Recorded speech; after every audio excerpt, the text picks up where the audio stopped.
We've been going through the book of Revelation, chapters 2 and 3. And in chapters 2 and 3 of this book, there are 7 letters that Jesus had John write to these 7 different churches. John was actually a prisoner. He was in exile because he was preaching the good news of Jesus Christ.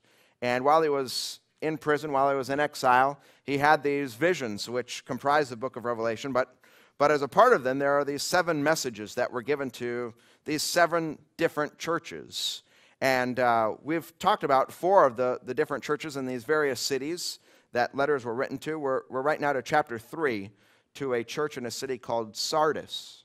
And just by way of remembering where we've been and where we're headed, John was in prison on this island at Patmos, and if you were to then deliver messages to churches in various cities, you would have probably first gone to Ephesus. A messenger would have gone to Ephesus, and then the way the roads work, you would have most likely just naturally gone to Smyrna, and then to Pergamum, and then to Thyatira, and now to Sardis. And so probably the order of these churches has to do with the order in which they would have received these messages as a messenger travels along the roadway.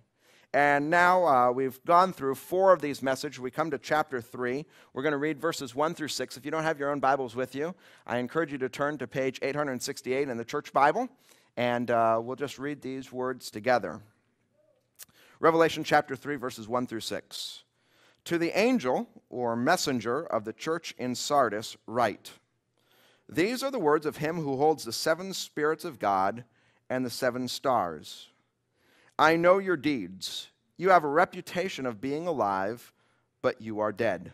Wake up, strengthen what remains and is about to die, for I have not found your deeds complete in the sight of my God. Remember, therefore, what you have received and heard, obey it, and repent. But if you do not wake up, I will come to you like a thief, and you will not know at what time I will come to you. Yet you have a few people in Sardis who have not soiled their clothes. They will walk with me, dressed in white, for they are worthy. He who overcomes will, like them, be dressed in white. I will never blot out his name from the book of life, but will acknowledge his name before my Father and his angels. He who has an ear, let him hear what the Spirit says to the churches. Just to get started, I want to make a couple observations. If you've been here with us for a number of weeks now, as we've been going through these letters, you know that there's a certain pattern. Each of these letters starts out with a Christ title.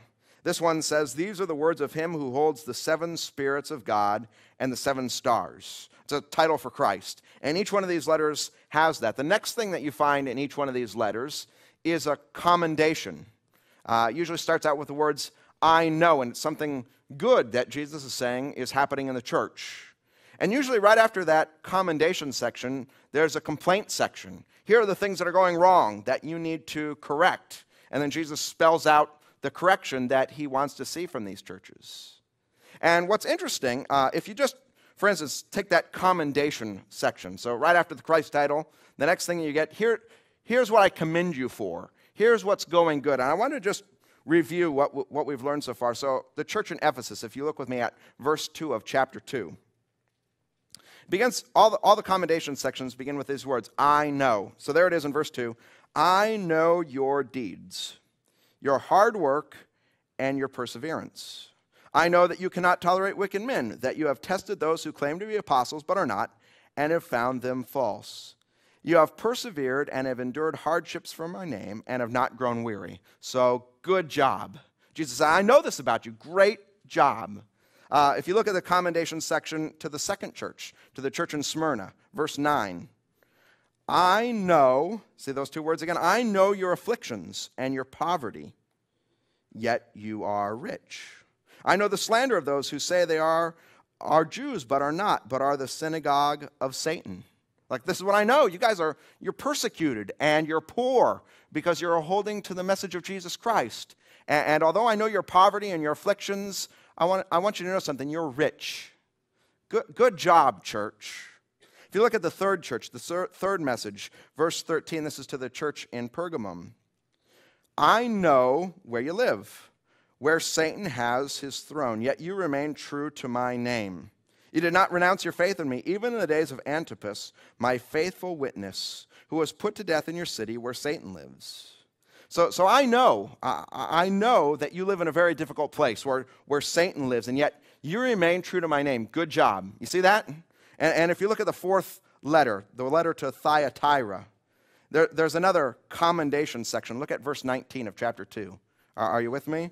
I know your deeds, your love and faith, your service and perseverance, and that you are now doing more than you did at first. So do you got that pattern, right? Every one of these letters starts out with a statement, I know, some good thing about your church. And now we get to this fifth letter, to Sardis, and you see those two words again, except it's not a commendation. Look with me, it's in the middle of verse 1, chapter 3. I know your deeds. You have a reputation of being alive, but you are dead.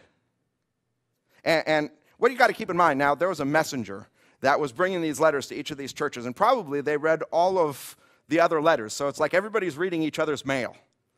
And so you've been hearing the letter to Ephesus, the letter of Smyrna, the letter of Pergamum, the letter of Thyatira. I know this, I know. Good job, good job, good job. And you're in Sardis. You're getting ready for yours, right? Like, here it comes. Here's what we're doing good.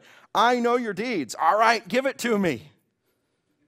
You have a reputation for being alive, but you are dead. I mean, it's just boom right there. Wake up. Something's wrong. This is one of the only letters where there's nothing good to say about the church. There's no commendation section. Now, there's a little concession that Jesus actually makes in verse 4. He says, yet you have a few people in Sardis who have not soiled their clothes. So there are some people who have maintained their purity. He concedes that at the end, but right at the beginning where you're expecting some good word, this is what you're doing good, it's not there. I think it's Jesus' way of saying, Sardis, church, wake up. I mean, you think you're alive, but you're dead. You think you're alive, but you're dead.